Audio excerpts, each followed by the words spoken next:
I have all this in mind even though it happened to me a long time ago. I think I was about 8 or 9 years old. At that time I didn't understand why people got scared when I told them this story, and my mother asked me to stop. Do it. And when I was growing up I understood why he had asked me. Now I think of it as an experience, one of those that is never forgotten. My mother worked at that time as a seamstress in a tennis factory that was by the Palacio de los Deportes, here in Mexico City. It was his afternoon shift, and when there was a lot of work, Don Mario, who was in charge, asked him to stay a few more hours. It was her turn to sew the tongues and uppers of the sneakers. My mother really liked that extra money, so she almost never said no, but there were times when she had no one to leave me at home with, and so she would bring me with her to work. We almost always left at 9, but on those occasions of overtime, we would leave the factory at 11 or 12 at night. To me, yes, I really liked being with her because after finishing my homework I could start playing and running like crazy everywhere. It was a huge factory with long rows of sewing machines. It had a very high tin roof. At the entrance there were 2 rooms that looked like offices, and to the bottom of all the sewing machines, past the cutting area, there was like a very large and deep hole in the floor where they poured all the tearing up of the fabrics that were no longer in use. That was my favorite place, because I liked to be jumping as if it were a pool on the pieces of foam rubber. One day while I was playing there, I heard a girl behind me who asked me if I wanted to play with her. I turned around and looked at her. She was about my age. She was wearing a dress and very clean white shoes, and her hair was tied back. It didn't seem strange to me to see her there. Some of my mother's colleagues who worked this shift brought their children too. What did seem a little strange to me is that her face was very pale, and she spoke very seriously, as if she were a big person. But the truth is that at that age you don't care about that at all, so I said yes, so he told me to. Let's play tag, and without telling me more, she started running along the main corridor of the factory while shouting that I was bringing them. I ran after her along the corridor, but no matter how much I ran, I lost sight of her. I didn't stop until I reached the first row of machines where my mother was working. Seeing me all agitated, she asked me what I was doing. I told her I was playing tag with a friend. She looked up from the machine sewing for a moment and looked at me strangely, but immediately returned it to the needle that had lost the thread. Sometime later I understood why she looked at me like that, since we were the only ones who were in the factory at that time, because none of her colleagues had stayed overtime. So I went back down the hallway. My mother. He managed to shout that we were just leaving. I didn't pay much attention to him, and as I walked I checked each row of machines looking for the girl. I thought she had already left.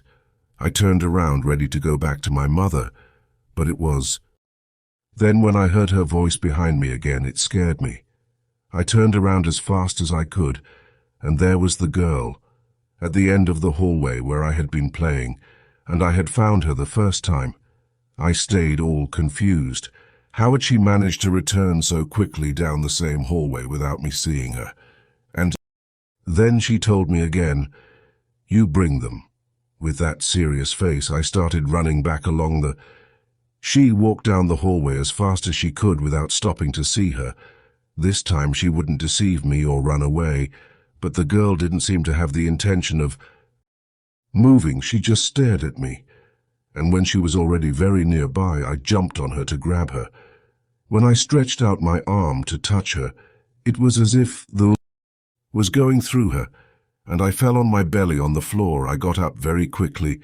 The girl started walking towards me with very slow steps. I started walking backwards, terrified. She only repeated, "You bring them, you bring them." But her voice sounded very thick and her face seemed very angry, as if it were going to explode at any moment. Then I began to scream desperately at my mother. But since I was facing away, I didn't realize that the lid of the cistern was open. I took the step and fell. Inside, the water was freezing. I didn't know swim, and I started kicking to try to push myself up. Trying to grab the frame of the lid, I couldn't. There she was. I could see her white shoes on the shore. She was already swallowing a lot of water and couldn't breathe. Terrified, I felt how I was slowly sinking under the water. I could still see the deformed silhouette of the girl. At that moment, I lost consciousness. When I opened my eyes, everything was blurry. The first thing I did was vomit a lot of water and cough. Next to me was Don Mario, and my mother, who was crying a lot, was outside the cistern. Don Mario picked me up and took me to his office. Inside, my mother told him he helped me lie down on one of the armchairs in the waiting room. No one said anything, but I saw the fear and anguish in their eyes. My mother sat next to me and hugged me, while Don Mario was looking for something on one of his shelves, until he finally grabbed a large piece of cloth and gave it to my mum to dry. Then he sat down at his desk, grabbed one of his phones and started dialing to the factory doctor. My mother straightened me on the chair to take off my wet shirt and pants and dry me well with the piece of cloth. Then she wrapped it around me while she squeezed my clothes well. Don Mario came out a couple of times from the office. One of those he returned with other pants and a t-shirt. He gave them to my mother to put them on. Just then, the doorbell rang in the hallway and Don Mario came out. In a hurry to open the door, my mother picked me up and put me on the desk. That was when I saw that photograph. It was the girl I was playing with, and the one who threw me into the cistern. She was hugging Don Mario. My mother grabbed me the portrait. I didn't have to ask. He looked at her very sadly and told me that she was Don Mario's youngest daughter, that she was his adoration, and he left. The photo again on the desk. At that moment he entered Don Mario with the doctor, examined me from head to toe and told them that I was fine, that apparently I had not swallowed so much water and that there were no other problems, but that it would be good if they took me to the hospital to an evaluation. As soon as the doctor said goodbye, Don Mario told my mother that another checkup would be good. He carried me to his car and took us to the hospital.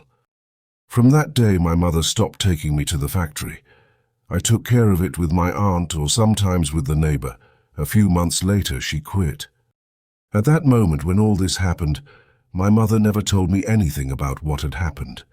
Spent there, but now older, on a occasion when we were talking about the factory, he told me that on the day of Don Mario's daughter's first communion, he had to go to the factory because of an unfinished business, and that his daughter had become infatuated with accompanying him, so Don Mario had gone into his office, and his daughter started playing among the aisles of the sewing machines, and that when he went out to look for her to return to, I couldn't find her at home. He checked every corner until finally found her drowned in the same cistern in which I fell. It was a very hard blow for Don Mario that affected him greatly.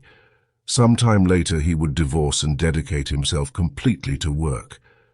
On that occasion I took the opportunity to ask my mother why she had given up continuing to work in the factory if Don Mario was a good person, and she told me that from the day I almost drowned in the cistern, every subsequent night, and until the last day he was there, a girl in a white dress and shoes appeared at the end of the hallway. After an endless search to choose the profession to which I would dedicate my entire life, I decided that being a flight attendant was the best option. So I started with the preparation courses, and after a few months my training was ready to do what I once dreamed of. It was at a time when I finally got AJ a job at one of the most popular airlines in the country. Everything was perfect. Basically, it was a dream that I didn't want to wake up, so in the middle of work, I was able to make good colleagues and friends. In one of our breaks before boarding the plane and missions of the day, the crew members and colleagues began to tell stories about a girl that they used to see at the back of the plane, mainly on flights they made at night. Also, everyone claimed to have seen the ghost of that girl, and although it was defenseless, it did not stop causing a stir in the airline. So after several weeks boarding the same plane, and each time looking for some clue or sign of the existence of that girl, my doubt reached the point of Yevon, looking for the oldest crew member and thus asking him the story of that girl, because he told me that if that spirit existed, because it was said that years ago this girl died on the flight to cause of cardiac arrest, because having no explanation for the death, everyone had to board that trip with a corpse until they reached their destination. That heartbreaking and sad story had been very popular at that time. Since the airline had never had a situation of such magnitude, it was from that day that the stewardesses and pilots claimed to see the ghost of a girl who walked the immense hallway. Even on some occasions they could hear the sound of a little girl crying, as well as desperation. However, after the years that ghostly presence became normal, because the workers knew that it was always that lost soul. On one of my most important flights, it was when finally I felt that terror that some colleagues were commenting on. My tiredness was so much that for a moment I thought I was hallucinating, even dreaming. But when I took my jacket from the last back seat, I realized the presence of a small shadow. It was there when, as I got closer and closer and finally had the courage to look out, I could see the terrible face of that girl in the fetal position. Clearly, this being raised its head in a slowly, and the more I climbed it, I could feel the terror in my veins. His small figure, and being meant nothing in comparison to his fearsome face, his multiple scars and that smile so macabre that it made me tremble and lose track of what was really happening. At that moment I had entered a mental breakdown that not even I could control. It was as if I had the feeling and desire to run away and get off the plane, but I simply couldn't. My body was in shock, static and dead in life. That ghost of a girl simply saw me. It seemed that she had no intentions to hurt me either. However, he didn't want to leave either. So in the midst of that crisis that seemed eternal, I could hear my name in the distance. "Mariana, are you there?" It was Dolores, my fellow flight attendant, who quickly headed to the plane to look for me because everyone was wondering where I was. So when she saw my face full of fear and pale, she quickly helped me sit down and take a breath. So when moment of wondering what had happened, I pointed to the corner where that girl was. However, she had already disappeared. There was no trace of her. Immediately, Dolores looked me in the eyes, and she asked me if she had seen what I was thinking, to which I simply nodded, because I couldn't even speak at that moment. She tried to calm me down. We got off the plane and she assured me that everything would be fine. So who in the midst of stress and fear told me that it was normal to live that first chapter in my life, but without a doubt that spirit was totally harmless. So I had to get used to seeing her, because that girl from all another way, it had become part of the plane. It was its house, or at least that's what we thought, because there was the possibility that this being was looking for a way out to have eternal rest after so many years of being lost in that plane. So after that unpleasant episode in my life, I couldn't stop thinking about that dark face. I remembered her all the time. It was as if she had entered my mind and thoughts to stay. I was definitely afraid and anguish for what would happen later, because despite boarding that famous plane several times, I could no longer see her like that day. A day after so much uncertainty and stress, I decided to contact an aunt who believes in that type of spirits, mentioning in detail everything that had happened, to which she responded that it had probably been a product of my imagination. However, I had to be careful with the approach to these beings, because many times they approach them with the purpose of consume their souls and finally find eternal rest, which is why not all people usually see these types of ghosts and beings from another world. Clearly, things had been difficult for me to understand, because at that moment my life was at a point where I was fleeing from that girl. There was an occasion where one of the passengers, he told me with fear what had happened because that ghost had appeared next to his seat, which kept him terrified throughout the trip, however. I tried to reassure him, telling him that it was part of his imagination. So after so much work, the holidays finally arrived, which allowed me to return home for a few days with my family. I knew I needed that time to be well and calmer, so little by little I relaxed. But when I saw my mother, she confessed to me that many times while I was at the airport, she dreamed of me and a girl, strange-looking, as if it were a shadow that was chasing my life and space. That was when I really felt afraid, because it was clearly something that was happening. I didn't understand why that girl had focused on me to torment me. The only thing I knew was that I should not let myself be carried away by that fear, but on the contrary, overcome those things and thus be able to find the solution so that this girl could have the rest she deserved. Because at the end of the day it is said that the spirits of infants are the most harmless. Since they are not full of sins and evil, they simply seek the alternative of resting in peace. Those days of rest were spent searching the web and files the true story of the girl. What a surprise when I finally found the file, which mentioned that the girl had not died from cardiac arrest, but rather she had been kidnapped by smuggling and drugged with a substance so strong that within a few hours it caused him to lose his life. Clearly he was confused, because it was a delicate matter in which the life of an innocent being was involved. However, things always happen for a reason, so when investigating who the parents were and tell them about the topic, I realized that they were already elderly people. So when I decided to visit them, they were surprised a lot about the topic, because they automatically had the idea of accompanying me to the place where this girl most frequented and talking to her. That day I remember it perfectly, because I went at a slow pace with the parents of that girl. Next to me there was a priest who was carrying holy water and some white flowers. So the more we walked, my doubt and fear grew, because I didn't know what was about to happen. The parents got on the plane and they began to call their daughter. It was there when we all heard a very loud lament.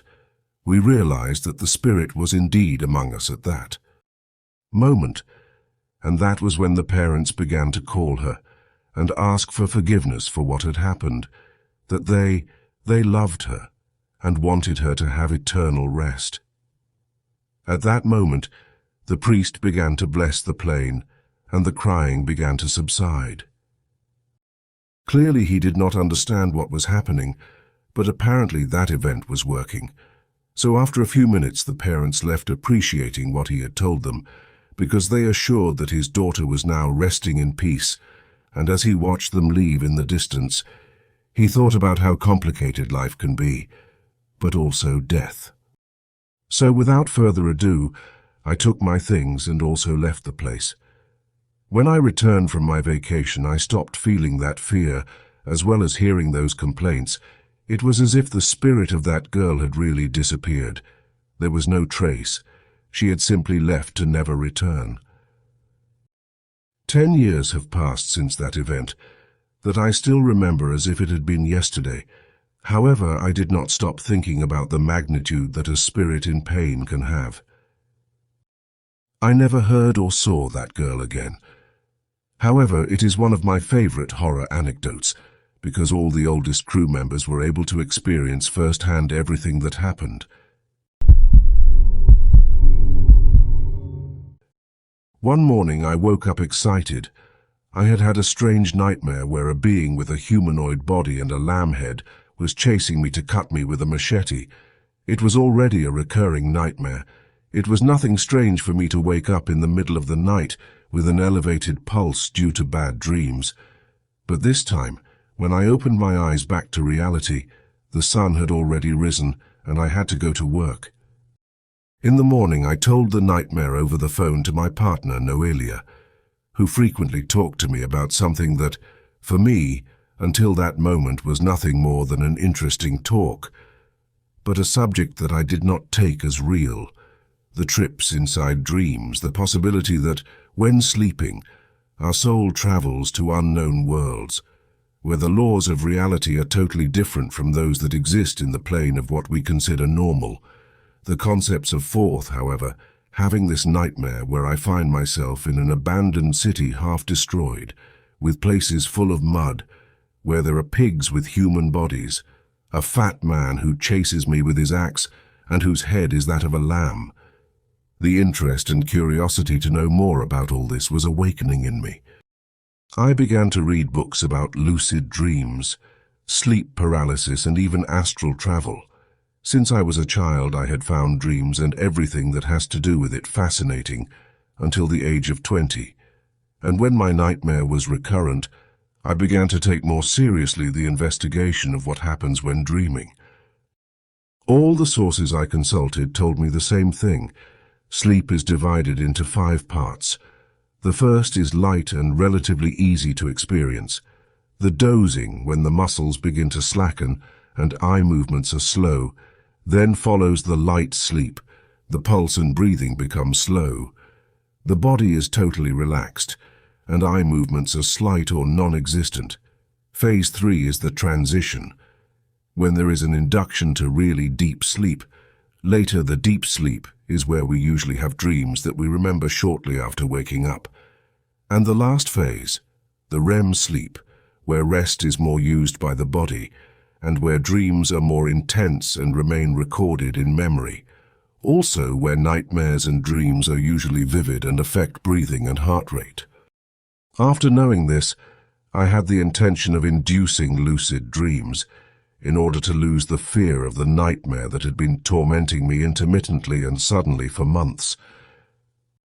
I didn't get very far on my own, but Noelia told me she knew Thelma, a Santerra friend of her mother's, who could possibly help me with my mission.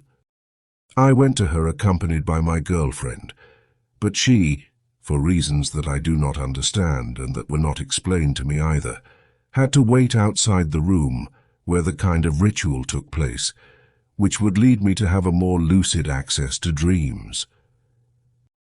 I lay down on a cot. There were herbs, smoke, music composed of bells that rang in different tones. I managed to fall asleep soon. I did not dream anything. I did not have some kind of epiphany or awakening which I expected. But Thelma explained little or rather nothing about the process. Sooner rather than later, I imagined that it had been a scam. Before leaving the place, the shaman told me, "Remember, when you are awake in your dreams, never ask for the time and never mention that you know you are in a dream. If you do not violate any of these 2 rules, everything will be fine and you will come out safe." At that point, my trust in the woman was low, because I felt that nothing of what was promised had worked, and that the justification for nothing to happen was that I had not been open-minded enough to enter into the experience I was promised anyway. That afternoon I went out with Noelia to eat, and every day after that was relatively normal. Until the 5th night I fell asleep without expecting anything special to happen. But when I woke up, I was not in my room, but in a strange place. I was on the roof of a building in a strange city. There were huge rocks suspended in the air, as well as some structures, houses and buildings below. People and cars were passing normally. No one noticed the objects levitating in the air, what the atmosphere suspended in the middle of nowhere. I looked for an exit from the roof, but there was nothing. It was only a concrete base in a building. There was no other object or apparent way to access the place where I woke up. Everything felt very real, but at the same time, I realized that I was not awake. The curious thing is that it did not feel like I was asleep. I closed my eyes and noticed that my body started to get lighter. Soon my feet were not touching the ground. When I realized this, I stepped back on the concrete of the rooftop. It was fun to be discovering what I could and could not do. It was like starting to ride a bike and realizing the possibilities that surround you as you learn a new skill. Everything was exhilarating and free. But there was a strange feeling in the air, not suspicious or uncomfortable, but unusual for me by nature. Soon I learned to keep my body levitating. Just like the rocks and buildings that could be seen in the distance, I came down from the rooftop slowly, like a helium balloon that is running out of the gas that keeps it in the heights. And when I reached the street, people just ignored me. They passed me by, and it seemed that I was like any of them, and that they preferred to just ignore that I had come flying. It was laughable to me. I started to laugh, and people just passed me by. Some saw me for a few seconds with a serious expression, but nothing else. It was incredible, like having powers, because it is a dream world. It felt very real. I touched my skin with my hands and felt the warmth in me. I felt the depth in my vision. The clothes stuck to my body, the warmth of the shoes on my feet. It was very funny to have so much freedom over my body and over the physics. I started to jump several meters through the streets. Then I flew with some effort. I touched the ground for a few meters, but each time I could rise more, there was a point where I jumped, and I stayed several minutes suspended in the air, floating. It was very comfortable. I felt like a cloud in the sky. Nobody paid attention to me, and that was great. I was like invisible. The feeling was so comforting that I decided to stay floating and not explore more. I do not remember much after that. Then I woke up. I opened my eyes. I was back in my bed. I got up excited and told Noelia everything over the phone. She was a little scared because she thought it had not worked, but she showed me enthusiasm when she realized that I could end the nightmares that were frequent. The next night, before falling asleep, I thought about the place I wanted to go, to that destroyed city with mud and anthropomorphic animals. It gave me a lot of terror, because everything felt very real in dreams. But for me, it was necessary to become familiar with that place, so that it would not scare me anymore, to be able to do something from there. I did not know what exactly, but I was determined to enter and explore it. Sooner rather than later, I fell asleep. I was not in the place I was thinking about, but in a corridor. It was an elegant place. It was carpeted on the floor and ceiling. There were golden chandeliers hanging from above. The walls had a pattern in cherry and platinum colors. There were doors on the sides. They were like a dark oak. The frames were gold, and at the end of the corridor, a large door of these same materials. I began to walk towards it, and the doors on the sides opened. From them many people began to come out. People, men and women dressed in suits and dresses. Seeing so many people around me, I noticed that the hallway was much larger than I had first perceived it. It was a very wide corridor where there was room for many people. The people who appeared were walking in all directions. I walked towards the front, towards the doors at the end of the corridor. This dream felt very different from the previous one. Here I was, not so free. There was not that feeling of having powers, however. Everything felt even more in my body. My feet hurt from tiredness. I did not realize it, but I had already walked for a long time. Even so, the door a few meters in front of me did not seem to be closer. I walked without getting anywhere. I started to run, but even at this hurried pace, I was not getting anywhere. Even the door I was trying to get to seemed more distant. I started to feel a horrible despair. I had the feeling that I had been there for a long time. I didn't know if it had been minutes or hours, but it was still clear to me that I was inside a dream. People began to disappear. I do not know where they had gone, but from hundreds of people now there were only dozens left, and the corridor was getting smaller. Suddenly I felt a somewhat irrational fear that I had been there for a long time. I thought that I had possibly fallen into a kind of coma, and I could not wake up. I remembered going to sleep at about 11 o'clock at night, however. I began to feel that I had already spent days in that strange dream. "What time is it? What time is it? What time is it? What time is it? What time is it? What time is it? What time is it? What time is it? What time is it? It was constantly repeating itself in my head. I desperately wanted to know how much time had passed inside that infinite corridor, and without realizing it, I was already repeating the question out loud. The people around me were staring at me with an extremely strange look, as if they had discovered a dark secret about me, as if I was hiding my psychopathy finally revealed. I started to run while everyone was watching me. This time I was able to move forward.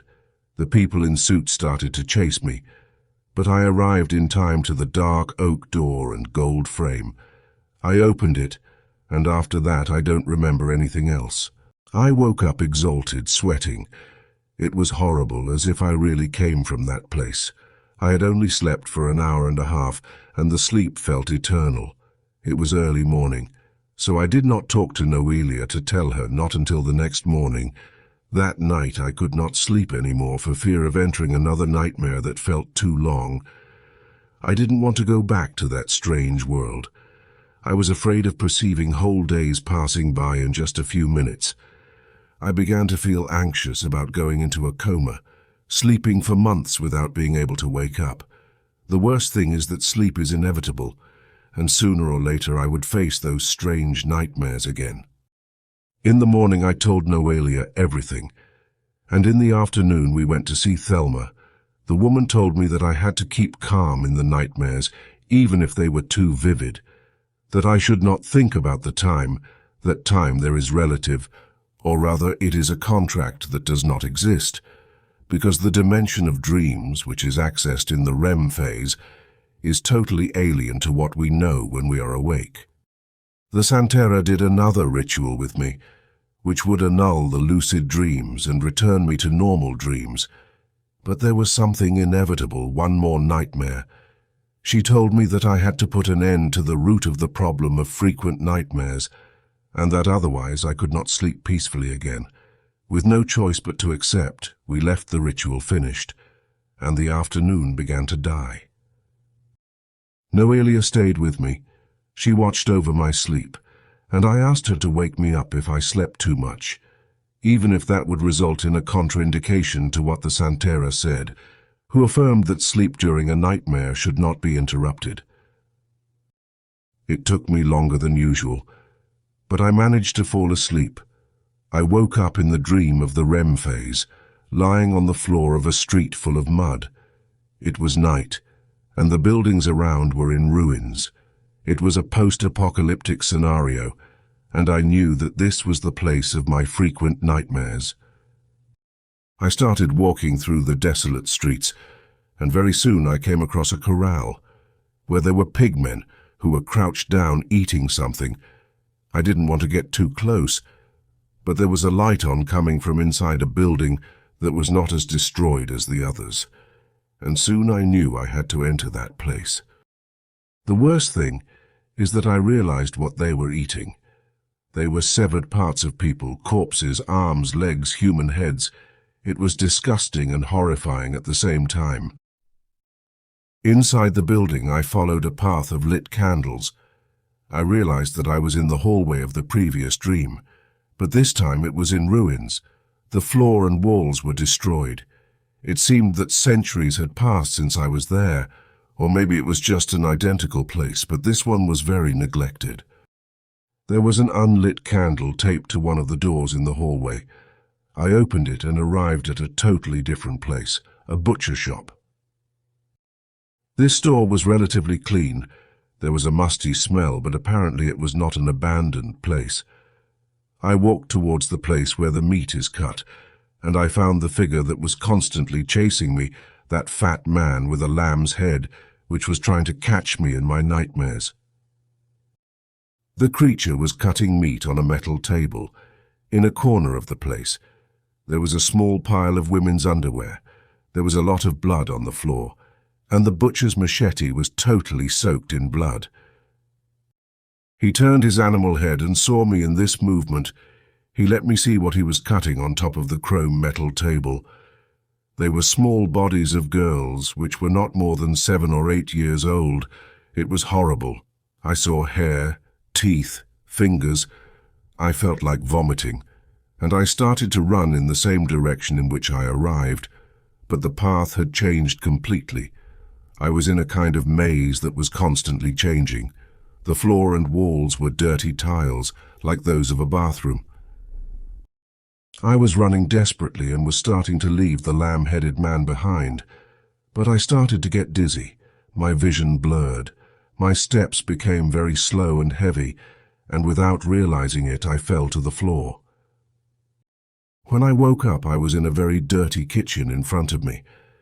The man with an animal head was doing things, slicing meat, cutting arms and legs of inert bodies. I was tied by leather straps to the wall. I was terrified to see everything that man did. It gave me a lot of repulsion to see him in front of me, and witness how his machete cut the flesh of dead people. The sound of bones, cartilage, and ligaments cutting was the worst. It was drilling in my head, and I could not cover my ears. Time passed. A long time, actually, I don't know how much. But my body started to change. I think more than 30 years passed, and every day felt like in real life. Those 3 decades I was tied to the wall by the leather straps. I didn't eat or drink. I didn't sleep or rest. I only saw the man cutting bodies, the same for years, for a whole life. One day I was crying. When he noticed this, he turned to see me but ignored me.